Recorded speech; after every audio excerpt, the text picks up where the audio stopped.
Bienvenidos a la entrevista en línea en este miércoles 10 de julio de 2013. Un abrazo a ustedes que nos acompañan a través de la prensagráfica.com o están con nosotros también a través de GD Radio del grupo Dutriz. Ayer el Centro de Asistencia Legal y Anticorrupción ALAC de Transparencia Internacional, en el capítulo de El Salvador y la Fundación Nacional para el Desarrollo FUNDE, hicieron público el barómetro global de la corrupción. Ese es nuestro tema principal del análisis de este miércoles y sin duda alguna el estado en que se encuentra nuestro país de manera particular, con todas sus instituciones, el fortalecimiento o no de la lucha contra la corrupción en el país.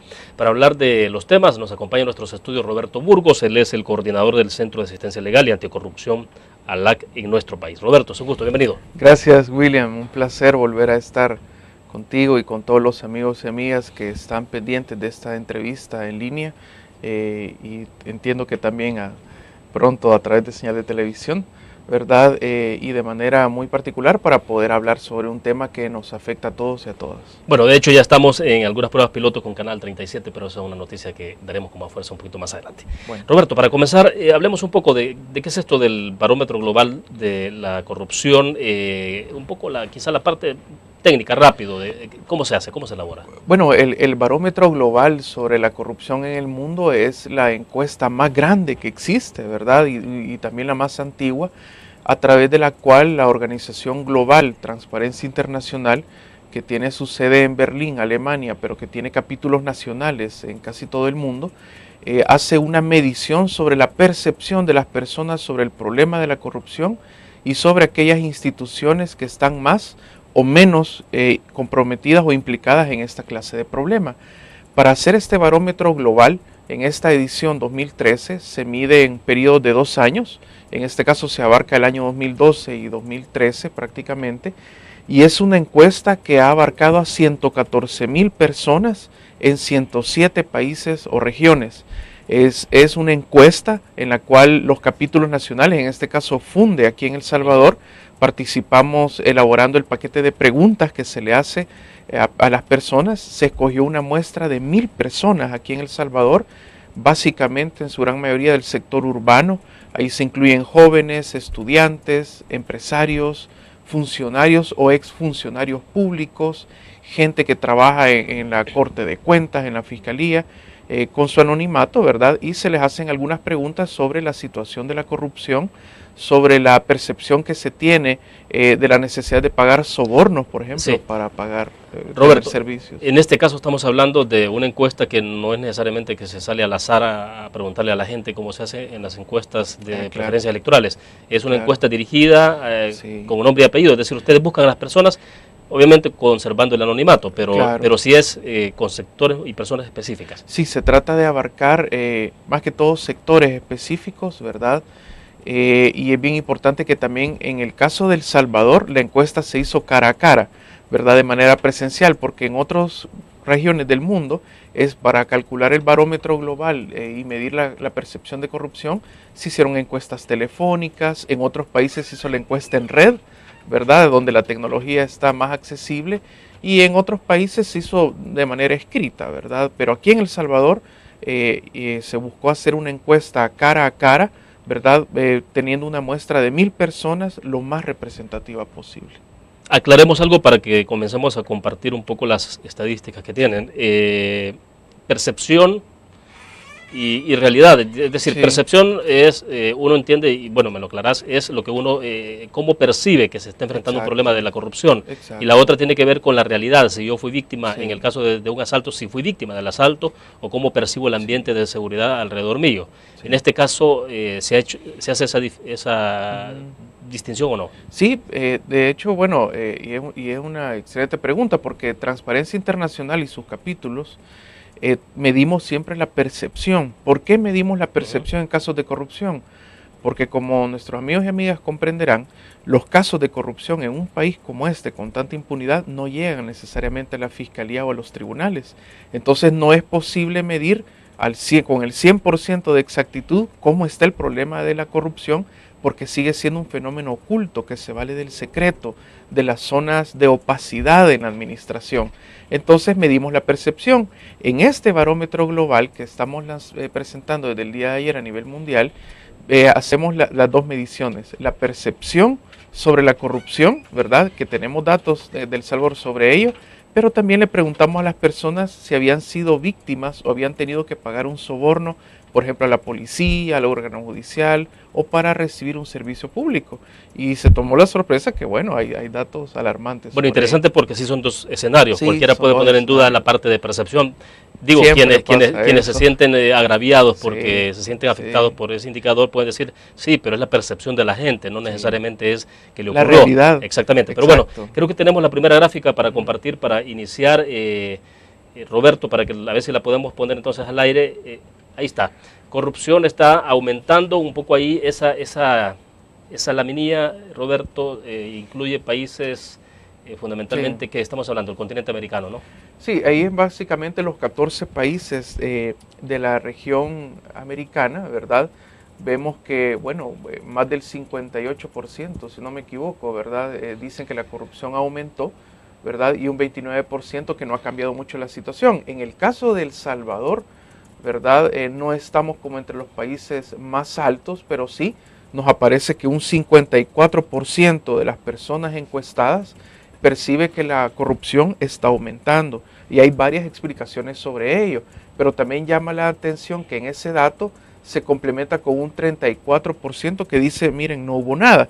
Entonces, si uno suma ambos datos, quienes consideran que la corrupción aumentó y aquellos que dicen de que no ha pasado nada, vemos que por lo menos más de un 80%, casi un 90% de la población tiene una percepción negativa sobre el problema de la corrupción en el país.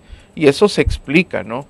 Básicamente por un factor muy particular que es el concepto de impunidad, ¿verdad? Y la impunidad también que la han medido de alguna manera en los sobornos. Mantengamos ahí la lámina porque, bueno, entonces no estamos dentro de los países en el top, que el top sería en este caso concreto Argentina, ¿no? Y México. O el 72% y México, estamos un poco abajo de la media. Claro, estamos un poco abajo de la media. Este dato, por ejemplo, nos puede ver que estamos en una situación estática. Transparencia Internacional viene midiendo la percepción de la corrupción en El Salvador desde hace bastantes años. En el caso particular del barómetro global, la medición para El Salvador se ha hecho desde el 2009, ¿verdad? Y podemos decir que estamos en una situación estática, ¿verdad? Básicamente se sigue percibiendo la corrupción como un problema que es tolerado, ¿verdad? Que existe impunidad al respecto, ¿verdad? Hemos visto casos concretos como lo que ha ocurrido en el ISTA. Y hablaremos de ellos más adelante porque me parece que tenemos que ubicarnos en el contexto muy local. Pero a ver, tenemos una siguiente gráfica, creo que esa sí ya nos va llevando un poco a aterrizando en el tema de pago de sobornos que sigue alto. Y allí todavía seguimos hablando, entonces, Roberto, de la parte por regiones, ¿no? Sí, seguimos hablando aquí por regiones. El pago de sobornos, ¿verdad? De acuerdo al barómetro global, trata de hacer precisamente una medición muy específica en cuanto de qué manera las personas se relacionan con la administración y cómo para percibir un servicio público, un servicio básico, por ejemplo, educación para que lo atienda en un hospital, o cuando hay una intervención de la autoridad o en el órgano judicial, una persona se ha visto obligada a pagar el soborno. El dato de El Salvador, yo quiero ser optimista, ¿verdad? Estamos entre un 10 y un 14.9% de personas consultadas que nos dijeron que habían tenido que pagar un soborno para acceder a algún servicio básico, ¿verdad? Quiere decir que... Perdón, es el grupo que estamos viendo de 10 a 14.9%, donde está Argentina, Chile, El Salvador y Hungría, ¿no? Israel, Jamaica, Palestina y otros 3 países más de África y de Oriente Medio. Entonces, nosotros no estamos precisamente en un rango donde podemos decir, bueno, no es tanto el porcentaje de personas, al menos de las encuestadas, ¿verdad? Como una muestra muy particular, que digan, mire, hemos tenido que pagar un soborno para recibir un servicio básico, ¿verdad? Sin embargo, esto después se puede complementar más adelante con otros datos que hemos tenido en el barómetro global, donde también se muestra que aquí en El Salvador se percibe con mucho pesimismo la efectividad de las medidas gubernamentales para combatir la corrupción.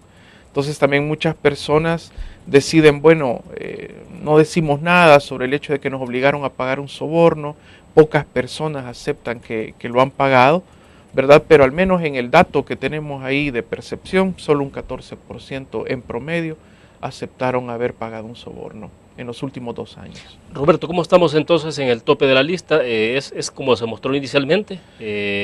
O a nivel mundial, ¿cuál está en el extremo, cuál está, en el extremo más alto y el más bajo? Bueno, básicamente en el tema del pago de sobornos, yo creo que sería importante, en el caso por ejemplo del continente americano, que tengo aquí las estadísticas a la vista, el país donde más sobornos se paga para recibir un servicio público sigue siendo México, con un 33%, y seguido de Bolivia, ¿verdad? Que también está en un rango bastante alto, ¿verdad? De más del 30%. En tercer lugar está Paraguay. Nosotros estamos básicamente de 14 países en el lugar entre el 6 y el 7, ¿verdad? Con un porcentaje como el que vimos ahí, entre el 12 y el 14%. Básicamente ese ha sido el historial de El Salvador, ¿verdad? Pero me decías hace unos minutos que El Salvador se ha mantenido como estático. Se ha mantenido estático, no ha habido una mejoría sensible. ¿Eso qué es? ¿Bueno, es malo? ¿Qué mensaje o qué interpretación les deja a ustedes? Bueno, la interpretación que nosotros hacemos es la siguiente. La corrupción sigue siendo un problema en el país y la dificultad que percibimos es que se convierte en un mal tolerado, ¿verdad? Se ve como un asunto normal, ¿verdad? Que haya corrupción en algunos ámbitos de la administración pública, que haya secretismo en el manejo de los fondos del Estado, y no hay también una reacción de las autoridades dirigida a combatir la corrupción que haga que las personas crezca su nivel de indignación y de denuncia ciudadana al respecto. Y en esa parte es interesante porque cuando uno observa en las encuestas, me refiero ya a las encuestas en general que incluso hacemos en LPG Datos, el tema de preocupación de la gente obviamente, obviamente tiene que ver con la seguridad pública porque es la vida de la persona, ¿no? Claro. O sea, pero sigue la parte económica que tiene que ver con la alimentación, igual es la vida de la persona, pero la parte de corrupción, tengo la impresión de que a diferencia de otros años en el pasado, obviamente había más como preocupación por ese tema y parece que el tema de corrupción ha ido quedando más relegado. Sí. Eso ¿cómo se podría explicar entonces? No es una sociedad que se está domesticando con la corrupción. Se está acostumbrando a la corrupción y eso es el riesgo que vemos como país, ¿no? Si El Salvador, a pesar de que se ha invertido, ¿verdad?, más fondos públicos, por ejemplo, se creó una subsecretaría de transparencia anticorrupción, tenemos una ley vigente de acceso a la información pública, pero aquí lo que no hemos tenido, si nos hacemos una comparación regional, es que no hemos tenido precedentes dirigidos a enviarle el mensaje claro a la población de que no se va a tolerar ni permitir la corrupción a ningún nivel. Países como Costa Rica vieron procesados a expresidentes, recordemos al expresidente Calderón, o en Guatemala al presidente Portillo, en Honduras también ha habido procesamientos a expresidentes, en Nicaragua se procesó incluso al expresidente alemán, aunque ahora haya componendas, en Panamá la expresidenta Mireya Moscoso, si no me equivoco, pero aquí en El Salvador hemos tenido un historial de impunidad en el caso de corrupción, ¿verdad?, en el cual un funcionario que roba o se apropia de bienes públicos o un agente policial que sabemos que está en un lugar específico exigiendo dinero o algún médico o una enfermera que cobre algún dinero por una vacuna, está seguro de que no va a ser responsabilizado por sus actos. Entonces, si no cuidamos la gran corrupción, también se va a descontrolar y no tenemos una cultura de denuncia, entre otras razones muy graves, porque hay miedo.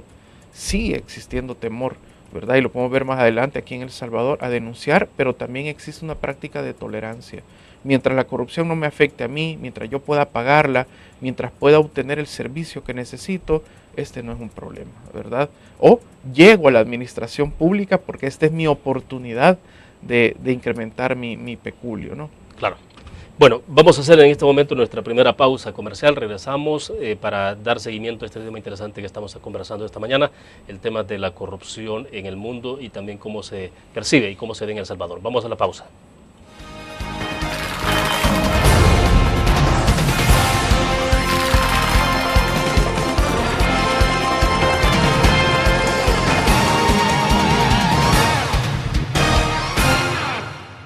Ingresa gratis a un nuevo nivel de lectura. Desde tu computadora, busca en nuestra página web el link del kiosco LPG. Regístrate y listo. Escoge tu lectura.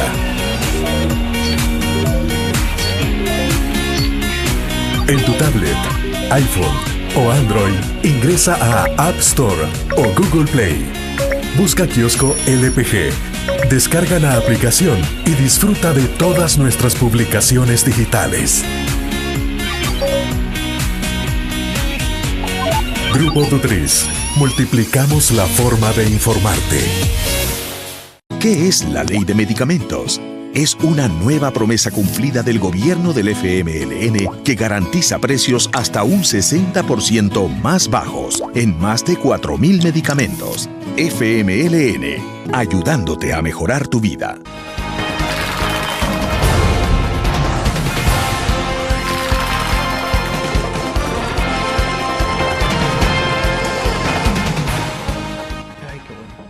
Bueno, vamos a ir desglosando algunos detalles de esta encuesta que se ha cursado a nivel mundial y que la está compartiendo con nosotros en nuestros estudios desde la sala de redacción de la prensa gráfica, Roberto Burgos, el coordinador del Centro de Asistencia Legal y Anticorrupción ALAC en nuestro país, Barómetro Global de la Corrupción. Tenemos otro gráfico que vamos a compartir con ustedes para continuar en la reflexión con Roberto y tiene que ver con la corrupción y Estado de Derecho. En América, dice, los niveles de soborno fueron más altos en la policía, seguido del sistema judicial. Esto es en América Latina, nos explicarás la gráfica, Roberto, pero no sé si hay una específica para el país. Pero bueno, sí, a ver. Bueno, en América, ¿verdad? Enfocados nuevamente en la región, el Barómetro Global le preguntó a las personas, ¿verdad? Cómo fueron su experiencia con aquellas instituciones clave, digamos, con los cuales se relacionan cotidianamente y que tienen a su cargo, ¿verdad?, tareas esenciales para la convivencia humana. Sorpresivamente, ¿verdad?, tuvimos la sorpresa de que, bueno, para empezar, de cada 4 personas, una dijo haber pagado algún tipo de sobornos. Y entre esa población que aceptó haber pagado sobornos, ¿verdad?, nos aparece que los niveles más altos fueron en la policía y en el sistema judicial, aunque no fueron los únicos. Para el caso de El Salvador, particularmente... A ver, perdón, en este caso, porque sí. Policía, y esta sí es un poco de percepción y quizás de práctica diaria personal, en el caso de policía uno sabe perfectamente cuando viaja a Centroamérica, sí. Caso de Honduras, no es lo mismo cómo está la policía, de cómo actúa la policía en el tema de sobornos a como lo que ocurre en El Salvador. Claro. Sí hay una diferencia, ¿no? Claro, hay una diferencia en la práctica y además tenemos que reconocer que la corporación policial ha hecho esfuerzos muy serios para combatir el problema de la corrupción. Yo quiero reconocer, por ejemplo, los esfuerzos que hace el inspector general de la policía y los que hizo la anterior inspectora también, ¿verdad? La inspectora general en este sentido. Incluso con el inspector general de la policía hemos estado en funde, ¿verdad? Hemos tenido conversaciones y hemos ofrecido nuestra cooperación técnica ya que él ha solicitado para combatir este problema. Eso hay que reconocerlo. Pero a nivel de percepción, ¿verdad?, de las personas, las policías, en el caso de El Salvador, aunque claro, no tenemos una policía como la de Honduras, donde prácticamente hay una crisis de institucionalidad y casi un Estado fallido, sobre todo después del golpe de Estado, aquí tenemos más institucionalidad, tenemos una inspectoría, pero también hay que reconocer que la policía, en medio de un escenario de seguridad complejo y complicado, ¿verdad?, se ha visto, en primer lugar, bueno, acompañada de las Fuerzas Armadas ahora en su quehacer, ¿verdad? Hay un mayor despliegue. La Academia Nacional de Seguridad Pública está graduando más elementos y eso obviamente en algún momento el barómetro lo que nos está indicando es que hay situación de riesgo de que el problema de la corrupción vuelva a encarnarse en la Policía Nacional Civil como lo fue en el pasado, ¿verdad? A nosotros nos sorprendió que la opinión de las personas detectaban como instituciones con mayor corrupción en El Salvador a la policía y a los partidos políticos, cuando antes la policía junto con las Fuerzas Armadas, ¿verdad?, sobre las cuales no hay señalamientos de corrupción hasta el momento, que valga la pena así destacar, eran de las instituciones más confiables. A ver, en primer lugar, la policía. En primer lugar la policía y en segundo lugar los partidos políticos. Los partidos políticos. Bueno, esto parece que sí es también gravísimo, digo, sí. Porque más o menos ha sido habitual el hecho de la policía por el contacto permanente que tienen con la población, el hecho de que tienen que poner infracciones y siempre habrá alguien que intenta sobornar al policía, no necesariamente policía es el que pide. Claro, entonces, pero en el caso de los partidos políticos, Roberto, ¿cuál es la interpretación que hacen? Porque eso sí es... no sé, me parece que es una situación gravísima en tanto tiene que ver con institucionalidad también, o sea. Bueno, en el caso de los partidos políticos, ¿verdad? La situación es bastante alarmante, ¿verdad? El 67% de las personas encuestadas aquí en El Salvador para elaborar el barómetro global percibe que la corrupción es un problema, ¿verdad? Y que los partidos políticos pueden ser considerados extremadamente corruptos.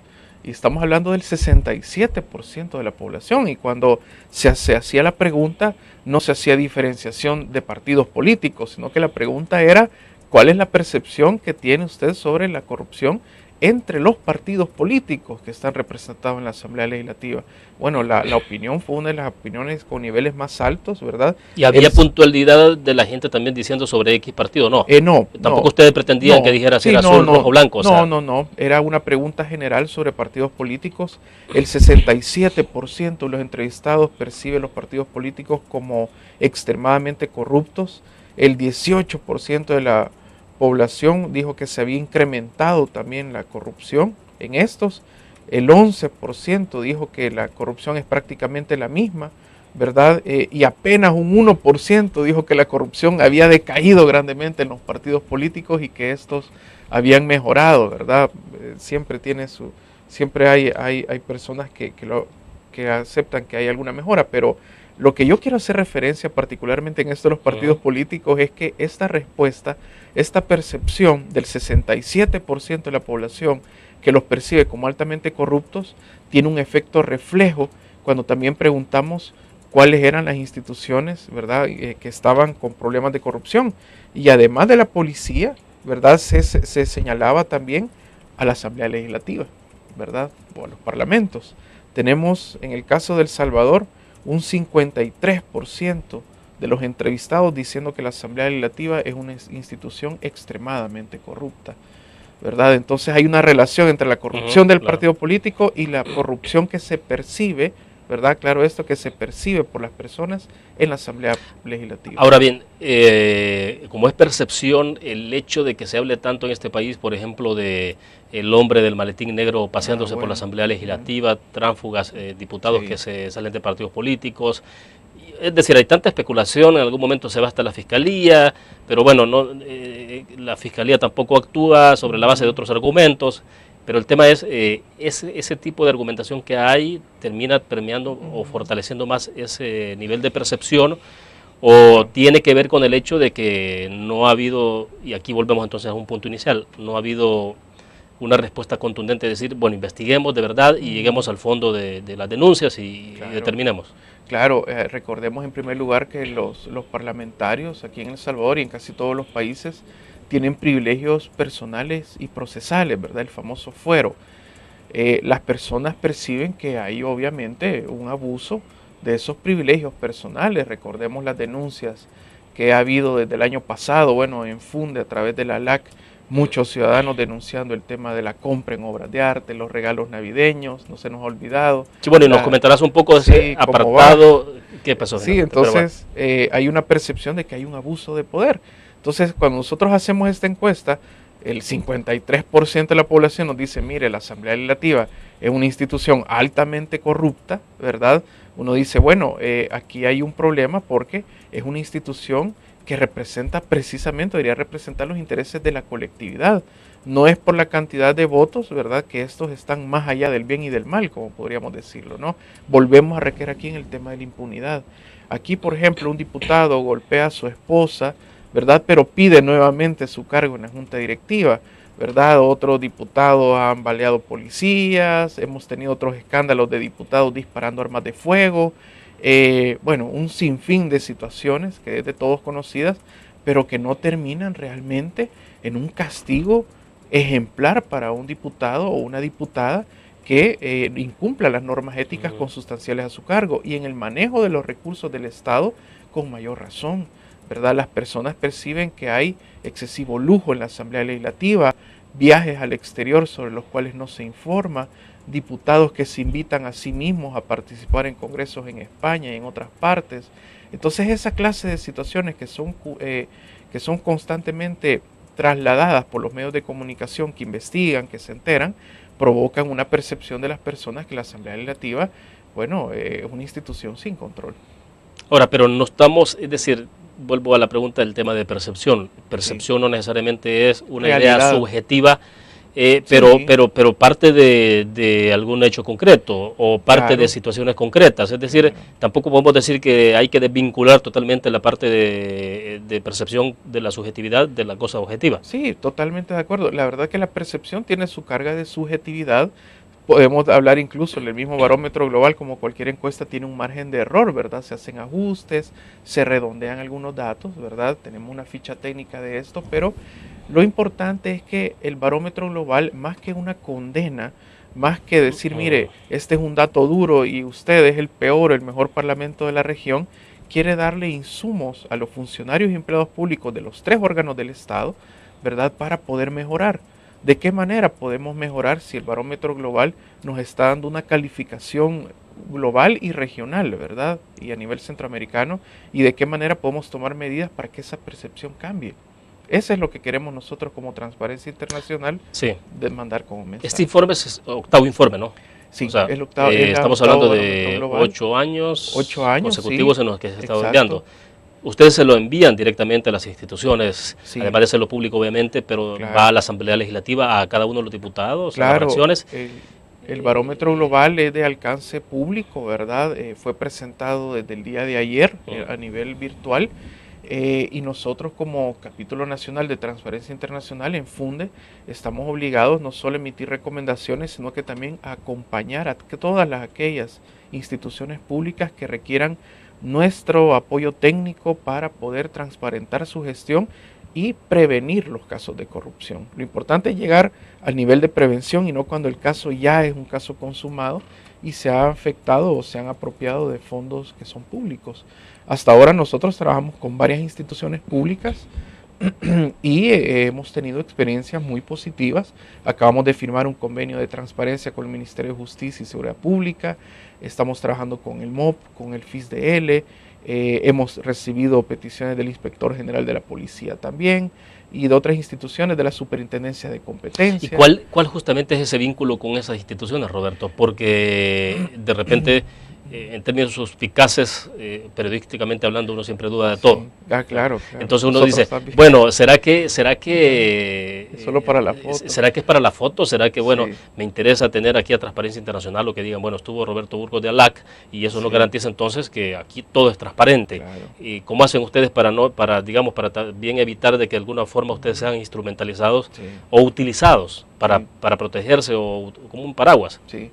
Bueno, ese siempre es un riesgo latente, William, y en realidad nosotros lo que hacemos es que en primer lugar firmamos convenios de cooperación donde hay cláusulas bien claras de qué cosas esperamos de las instituciones y qué cosas les ofrecemos. Por ejemplo, en el convenio que acabamos de firmar, como ejemplo, con el Ministerio de Justicia y Seguridad Pública, estamos exigiendo nosotros poder tener acceso a los procesos de licitación y adjudicación en ese ministerio. Queremos también tener acceso a los procesos de contratación de funcionarios de alto nivel.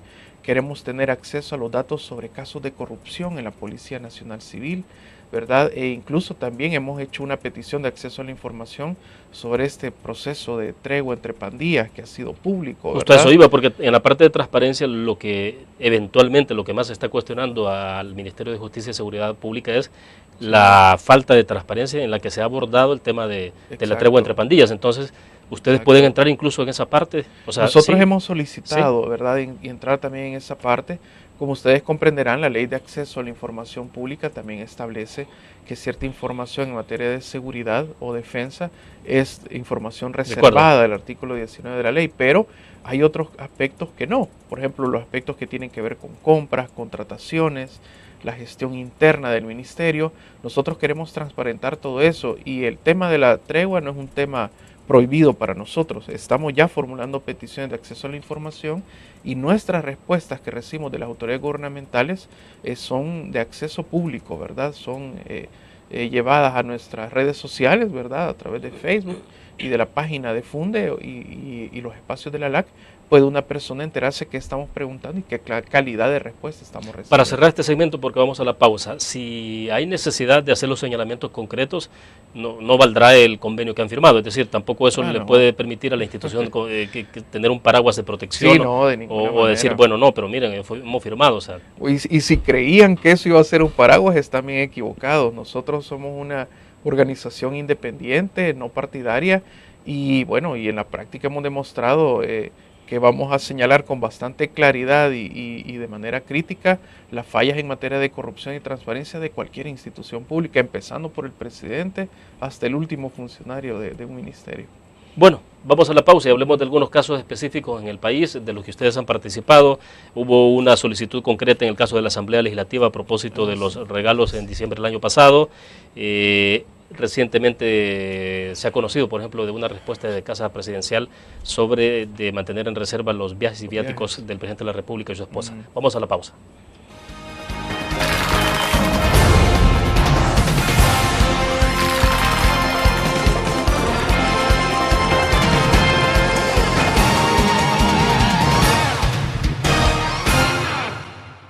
¿Qué es la Ley de Medicamentos?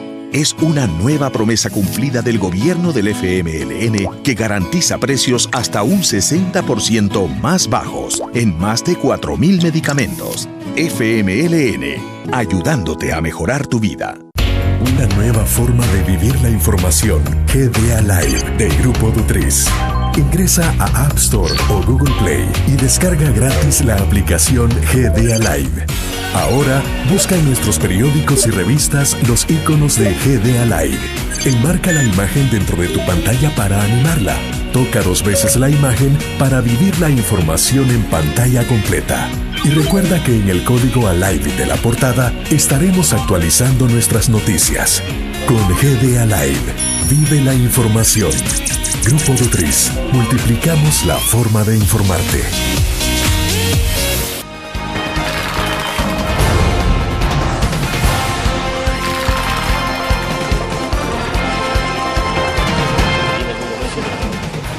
Ahora tienen... Bueno, Roberto, a ver si vamos a ir aterrizando ya en hechos concretos en los que ustedes han intervenido y que no precisamente, debo entender, están reflejados en el barómetro, pero digo, como casos puntuales, pero sí imagino que tiene que ver, o sea, también. Pero bueno, compartiendo algunos datos para terminar de cerrar sobre otros datos relevantes y que hablábamos en el segmento pasado con el caso de la impunidad. Sí. Un poco esto de la ¿qué implicaciones tiene cuando en un país existe la percepción de que en este país o en ese país hay impunidad? Claro. O sea, ¿cómo se manifiesta eso y cómo está el país? Bueno, la impunidad como concepto, ¿verdad? Podemos entenderla como esa falta de investigación, procesamiento y sanción para una persona responsable de un acto ilícito o de una violación de derechos humanos. Eso es básicamente la corrupción, ¿verdad? No hubo investigación, no fue una persona a un tribunal, no fue sancionada y muy importante, no hubo reparación para los afectados. En los casos de corrupción, esto es aún todavía más complicado, ¿verdad? Que con el tema quizás de los derechos humanos, porque la corrupción se vale precisamente de esas ventajas legales o económicas que pueda tener una persona o la autoridad de la cual está investido para poder actuar de manera ilícita. En El Salvador, la impunidad en casos de corrupción ha sido la práctica, ¿verdad? Casos que han sido hechos públicos. La semana pasada se hizo público el caso de Ista, ¿verdad? A través del cual exfuncionarios de la administración presidencial pasada, señalados como responsables de vender y regalar a correligionarios del mayor partido de oposición tierras gubernamentales, prácticamente se les impuso no cambiar de casa, no salir del país, pero no hubo un castigo ejemplar. Así ocurrió también con funcionarios de la Dirección General de Correos a inicios de este año, que también al final fueron absueltos de toda responsabilidad. Así ha sido con los superintendentes involucrados o señalados en el caso OBC, que está por cumplir 9 años, ¿verdad? Y así podríamos señalar otra cantidad de casos, ¿verdad? Desde alcaldes hasta gente en puestos muy importantes que ha abusado de esto y no hay castigo. Pero también la impunidad se refleja en el barómetro global. Nosotros hicimos la pregunta sobre si las personas están dispuestas a denunciar hechos de corrupción aquí en El Salvador. y nos tomó por sorpresa que frente a un promedio regional en América del 83% de personas que dijeron sí, siendo el país con mayor nivel de personas dispuestas a denunciar casos de corrupción, Chile, con un 93%, El Salvador ocupa, ¿verdad?, la posición más baja en el barómetro global a nivel de esta pregunta, si está dispuesto a denunciar hechos de corrupción, con apenas un 65% de los encuestados diciendo, miren, sí, nosotros denunciaríamos un caso de corrupción. ¿Qué es lo que nos refleja esto? Que hay, volvemos al mismo punto, hay poca voluntad para denunciar los casos de corrupción, pero también muy importante, hay temor, y nosotros en la LAC lo vivimos todos los días, ¿verdad? Personas que nos llaman, que nos escriben, que quieren dar pruebas de corrupción, pero quieren reunirse en otra parte, no quieren firmar las denuncias de corrupción, quieren que lo hagamos nosotros y lo hacemos con gusto, pero todavía hay un temor a sufrir represalias por la denuncia ciudadana. Pero tiene sentido, o sea, tiene sentido, claro. Es decir, porque, vaya, si te vas al caso concreto de testigos, un homicidio, un X caso, y entonces hay una persona, el testigo criteriado, o sea, ¿cuántos testigos o cuántos personas que están en esa calidad, por ejemplo, en este país han sido asesinados? Sí, no, y también... Yéndonos al extremo, y entonces... Claro. A partir de esa realidad, o sea, no parece que sea casual, ¿o sí? No, y de hecho es un efecto que viene como en dos sentidos. Yo no denuncio los casos de corrupción, en primer lugar, porque no va a pasar nada, ¿verdad? Hay esa percepción a las personas que se les preguntó de que no va a haber efectividad en la respuesta estatal. Y en segundo lugar, esa percepción de que al responsable o presunto responsable no le va a pasar nada, pero a mí sí, ¿verdad? Yo sí puedo sufrir un perjuicio, me pueden despedir de mi trabajo, me pueden procesar a mí. Veamos también lo que ocurrió recientemente en la Asamblea Legislativa con la señora Iris Chavarría, si no me equivoco, ¿verdad?, que denunció acoso sexual y arbitrariedad en la Asamblea Legislativa, y fue ella la que ha terminado siendo procesada legalmente por personal de la Asamblea Legislativa. Entonces hay un miedo, ¿verdad?, y un temor a precisamente denunciar, que lleva a que las personas no estén dispuestas a involucrarse en esta clase de casos. De acuerdo, bueno, vamos a, ya que estamos entrando también en algunos detalles, ¿qué pasó finalmente con la solicitud de la Asamblea Legislativa? Ustedes fueron a la Asamblea, sí. La Asamblea les respondió que no era posible, entiendo que el segundo paso fue llevar el procedimiento hasta el Tribunal de Ética Gubernamental. Exacto. ¿Qué pasó con eso? Bueno, nosotros iniciamos en el mes de enero, ¿verdad?, la petición de acceso a la información a petición de varios ciudadanos, ¿verdad?, que quisieran guardar el anonimato. Una petición de acceso a información de los gastos de la Asamblea Legislativa en el último trimestre del año anterior, sobre todo enfocado a la compra de obras de arte, a los regalos navideños que hubo en la fiesta navideña que se pagaron con fondos públicos, y también a la compra de bebidas alcohólicas. Nos negaron el acceso a esa información. Nosotros, ante esa negativa, también presentamos una denuncia al Tribunal de Ética Gubernamental, que sigue hasta la fecha sin querer pronunciarse. Nosotros hemos estado presentando escritos mensuales al Tribunal de Ética Gubernamental pidiéndoles que se pronuncien y procedan a imponer una multa a aquellos diputados que tomaron la decisión de hacer esa clase de gastos poco éticos, ¿verdad?, dada los recursos limitados de este país, la pobreza que existe y que no es esa la tarea de la Asamblea Legislativa. También pedimos que se estableciera multa para aquellos diputados o diputadas que aceptaron los regalos, y para aquellos que, no habiéndolos aceptado ni habiendo decidido sobre estos, toleraron esta clase de situación, porque la ley de ética lo establece así, ¿verdad? El servidor público que tolera esta clase de situaciones y no se las informa al Tribunal de Ética Gubernamental también es responsable. Que no bastó con que el diputado dijera yo no acepto el regalo, lo devuelvo. No, o lo devuelvo, no, tuvo que haber informado al Tribunal de Ética Gubernamental, así lo establece la ley, y la multa que establece, bueno, es aproximadamente por un monto de $5,000, son más de aproximadamente 40 salarios mínimos, ¿verdad? La pena mayor que puede imponer el Tribunal de Ética por esta clase de casos. Pero también llevamos el caso a la Sala de lo Constitucional de la Corte Suprema de Justicia, ya que en el mes de enero estábamos nosotros en esto, que iniciamos este caso, no había sido todavía formado el Instituto de Acceso a la Información Pública, no había sido juramentado, fue eso hasta febrero. Entonces presentamos una demanda contra la Asamblea Legislativa, una demanda de amparo, la presentamos ante la Sala de lo Constitucional de la Corte Suprema de Justicia, en la cual declarábamos que se había violado nuestro derecho de acceso a la información nuestro derecho de petición y también pedíamos el secuestro de esa información en la Asamblea Legislativa y el resguardo de la misma en la Corte Suprema de Justicia, específicamente en la Sala Constitucional, ante la amenaza latente que la información fuera destruida, ¿verdad? O alterada. La Sala Constitucional admitió nuestra demanda, ¿verdad? Y ordenó una copia de resguardo de la información que nosotros hemos pedido, y entiendo que está en poder de la Sala de lo Constitucional, quien al final de este proceso nos permitirá el acceso o no a esta información.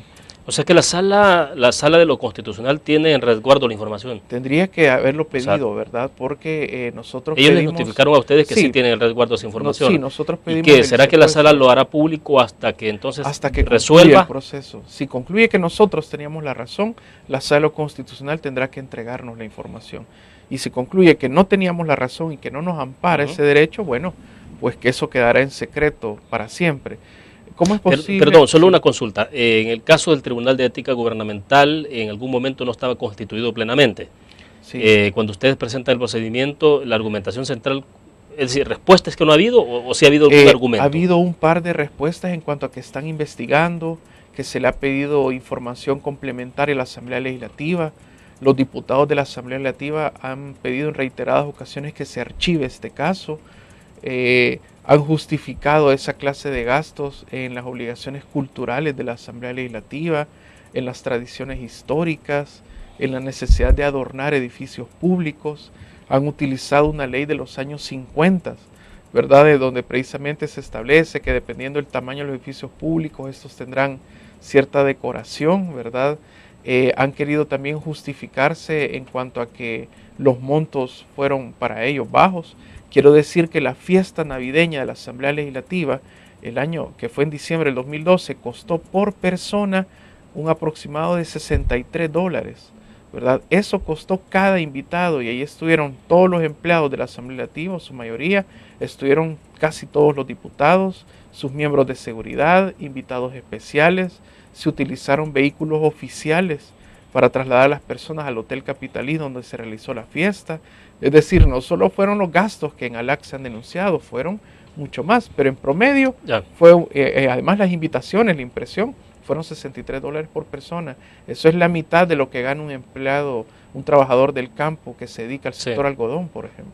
Pero bueno, entonces ustedes agotaron las instancias correspondientes para llegar hasta la Sala de lo Constitucional. Hasta la Sala Constitucional. Ahora nosotros estamos esperando un pronunciamiento del Tribunal de Ética, la resolución en el proceso de amparo que iniciamos ante la Sala Constitucional, y más importante aún, queremos contar con estas respuestas y un pronunciamiento tal como nosotros lo pedimos, que estas compras y gastos fueron contra la ética, la decencia y contra la ley, porque ya vienen en medio año nuevamente las fiestas navideñas y no queremos ver una Asamblea Legislativa nuevamente dilapidando fondos públicos en un país que tiene tantas necesidades en materia de servicios básicos. De acuerdo, vamos a la pausa comercial. Cuando regresemos, en el caso concreto de Casa Presidencial, sobre la información que tiene que ver con viáticos, viajes del Presidente de la República y la Primera Dama. Vamos a la pausa.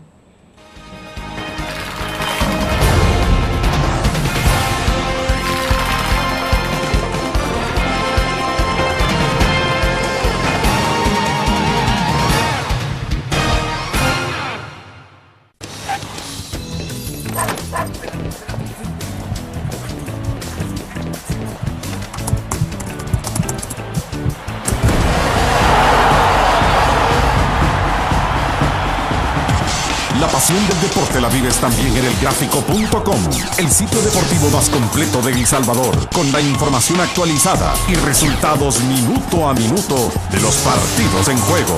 Elgráfico.com, conectados por deporte.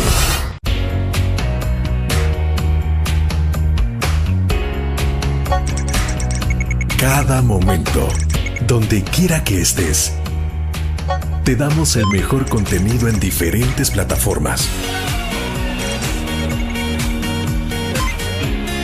para que tú escojas el medio para informarte. Y ahora con Grupo Dutriz Alive, la nueva aplicación digital. Vive la información como una nueva experiencia en tu periódico. Multiplicamos la forma de informarte. Grupo Dutriz.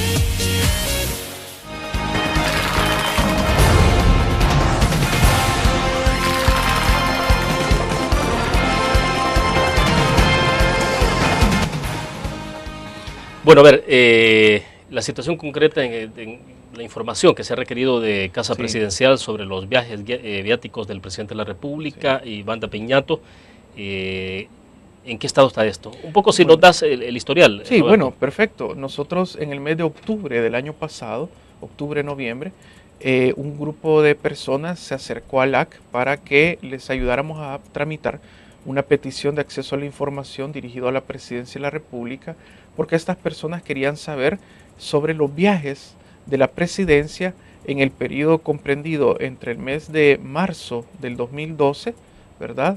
Y el mes de octubre. ¿Por qué del mismo año. Sí, del mismo año, del 2012. ¿Por qué pedían estas personas dicha información? Porque la página de la Presidencia de la República no había actualizado la información sobre viajes desde el mes de marzo. Entonces, la ley, como faculta a los ciudadanos a pedir información y no justificar su interés, nosotros le dimos trámite a esa petición y la presentamos. La respuesta de la Presidencia fue parcial.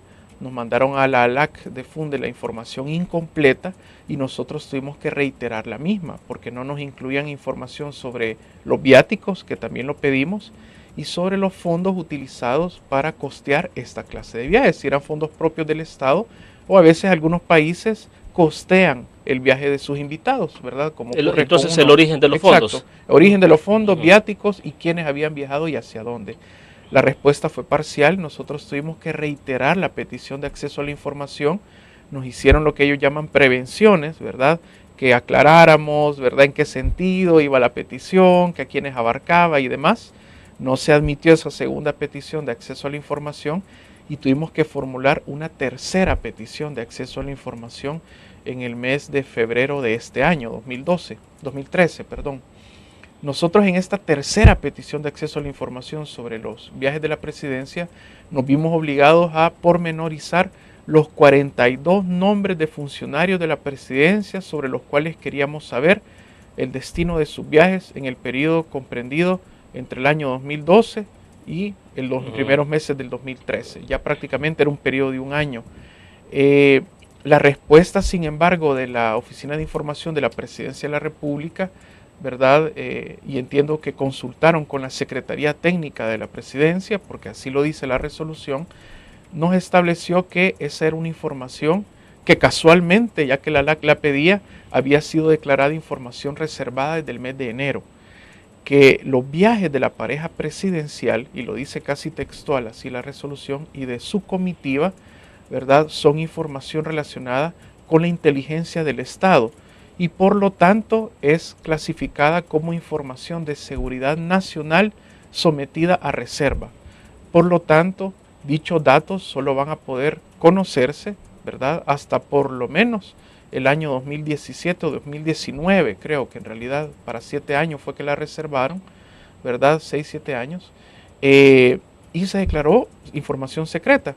Tengo que aclarar que los viajes sobre los cuales se pidió información son viajes ya realizados, no los viajes por realizar, que sí pueden considerarse información que por seguridad no se puede saber por dónde va a pasar el presidente, dónde lo van a ubicar. Y son viajes realizados y ya hechos públicos. Ya hechos públicos, además, o sea, muchos de estos. De todo. Exacto, pero sin embargo la respuesta que hemos tenido es que esos viajes son de seguridad, de inteligencia del Estado y por lo tanto seguridad nacional. ¿Por qué no lo son? ¿Por qué no lo son? Bueno, en primer lugar porque son costeados con fondos públicos. Recordemos que en mayo del 2011, cuando se cuestionó tanto al presidente de la República por sus viajes a Disneylandia en un jet particular, ¿verdad? Él mismo decía, bueno, yo no estoy obligado a revelar pormenores de este viaje porque no es costeado con fondos públicos. Bueno, nosotros respetamos el derecho a la intimidad del señor presidente, pero los ciudadanos que quieren conocer los viajes que realiza son viajes realizados con fondos públicos que pagamos todos los salvadoreños, o que al menos tenemos la sospecha que así ha sido, porque como no nos han dado la información, también queremos saber por qué también no son secretos, porque las personas tenemos derecho a saber quiénes acompañan al presidente, quiénes están representando los intereses del Salvador en los foros internacionales o ante gobiernos amigos, ¿verdad? Porque es necesario que vayan cierta cantidad de asesores o personal de seguridad o funcionarios de las secretarías de la presidencia.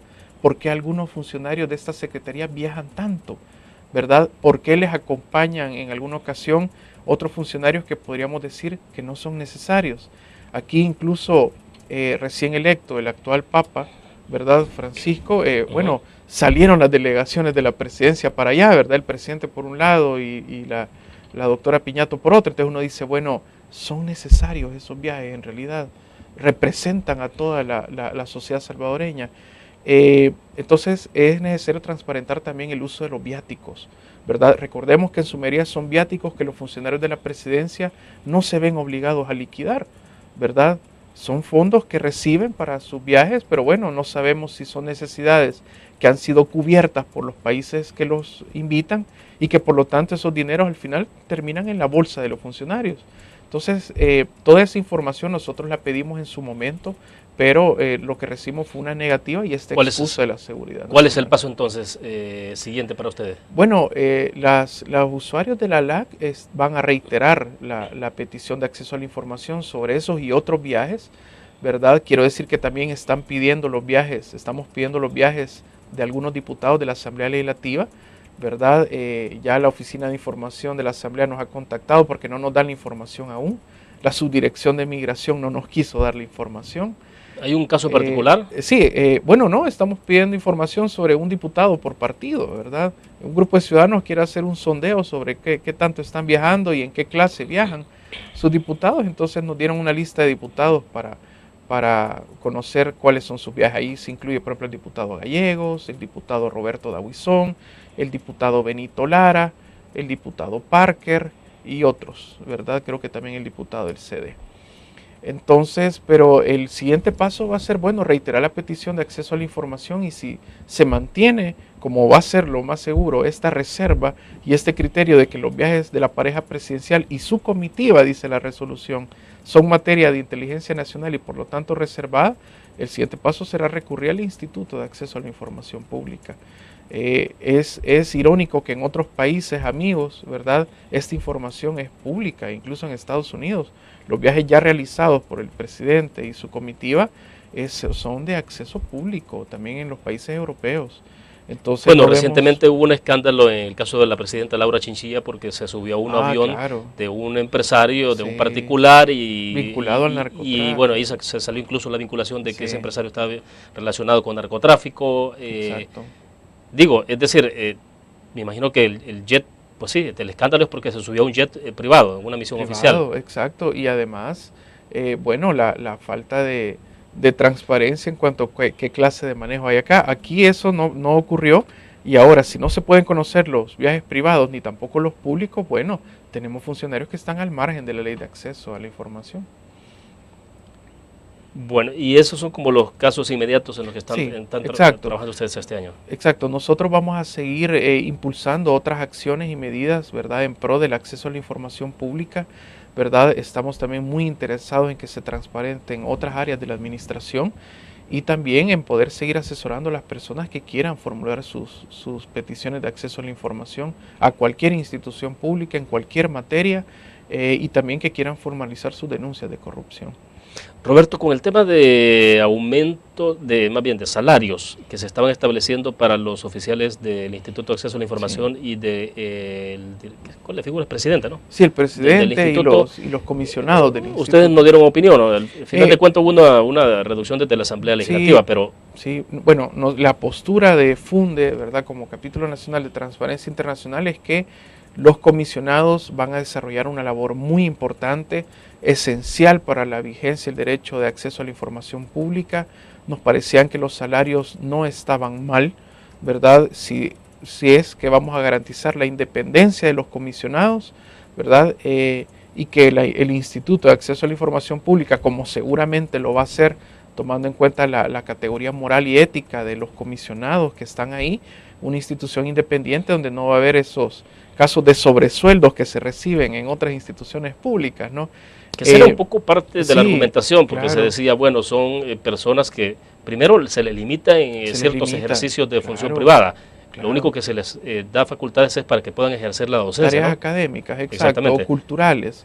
Pero en realidad los comisionados van a desarrollar una labor muy importante. Además, para ellos formular su presupuesto contaron con la asesoría del Ministerio de Hacienda. Además, hubo un estudio que les permitió a ellos equiparar ese monto solicitado a instituciones como el Tribunal de Ética, ¿verdad? Donde los salarios de $5,000 son una realidad. Los diputados, sin embargo, tuvieron una reacción contraria, ¿verdad? Y yo hago eco de lo que decía el antiguo rector de la UCA, ¿verdad? El padre Tojeira, cuando él decía, bueno, ¿quién les ha dicho a los diputados que son más importantes que un comisionado del Instituto de Acceso a la Información Pública que vaya a desempeñar bien su trabajo? A ver, Roberto, pero ahí sí hay como situaciones un poco contradictorias, no sé si contradictorias, pero bueno, el tema es, bueno, el presidente de la República gana menos de $6,000, ¿no? O sea, eso sospechamos. Entonces, pero igual uno dice, bueno, entonces, ¿cómo hay salarios de ese nivel? También, digo, para un nivel de responsabilidad que se tiene, pues debe ser un poco también de acuerdo a las condiciones del país, de acuerdo al cargo que se ostenta. Sí, en efecto, yo creo que este es un caso en el cual es un llamado a hacer un estudio técnico y una reflexión seria sobre el tema de los salarios de los funcionarios. Se ha revelado la existencia de sobresueldos a funcionarios del Ejecutivo, en su mayoría desde gestiones pasadas, ¿verdad?, del Partido Arena. Entonces, la cuestión es, bueno, ¿qué preferimos? ¿Que siga existiendo esa situación de descontrol mediante el reparto de sobresueldos a funcionarios, fondos que ni siquiera pagan impuestos, o establecemos una escala salarial digna que le permita a un funcionario que tiene un nivel de experiencia grande, que es una persona destacada en su campo profesional, pero que va a dejar sus labores para brindar un servicio público y que queremos que mantenga un estatus al que está acostumbrado, pero también mediante que se justifique por el servicio que presta? Yo creo que en el caso del instituto se hizo mucho ruido sobre esto. Creo que la reflexión es válida, ¿verdad?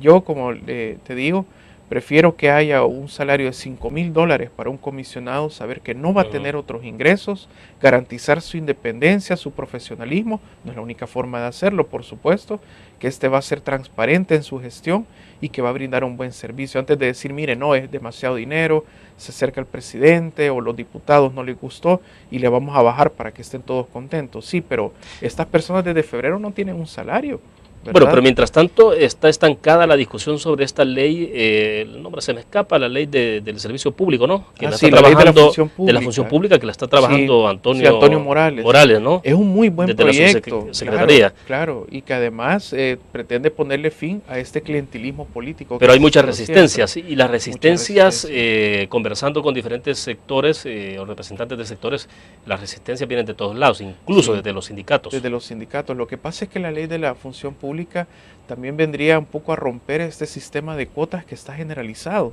O sea, en las instituciones del Estado, ¿cómo una persona ingresa a ellas?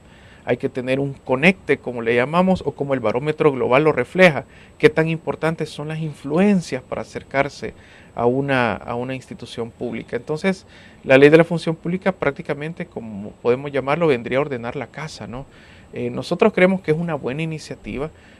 También este tema del clientelismo, esa forma de ingresar a dedo a las instituciones públicas, es una forma de corrupción.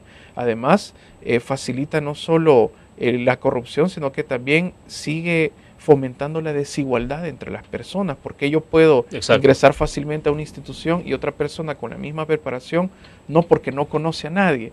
O sea, esa desigualdad yo creo que ya es tiempo de romperla, y también los sindicatos tienen que asumir con responsabilidad sus fallos en este tema, ¿verdad? Sí, porque es causa frustración, me imagino, dentro de los empleados públicos, indignación, cuando ven que una persona tiene 5 o 10 años de ejercer una función, tiene mucha experiencia, ha acumulado carrera, y de repente llega alguien con 1 año y luego es ascendido, promovido, y luego está ganando 2 o 3 veces más que la otra persona.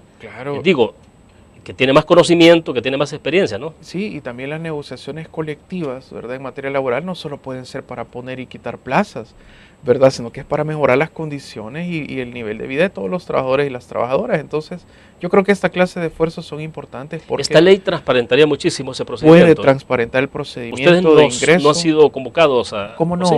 Hemos estado en algunas reuniones con el licenciado Antonio Morales, nos ha presentado el proyecto de ley y nosotros lo apoyamos, esta iniciativa. Esperamos que se logre transparentar también los procesos de ingreso a la administración. Bueno, perfecto. El tiempo se nos ha agotado. Roberto, queremos entonces agradecerte que hayas compartido con nosotros. Esperamos más adelante pues siempre conversar sobre estos temas. Por supuesto, encantado. Gracias por la invitación.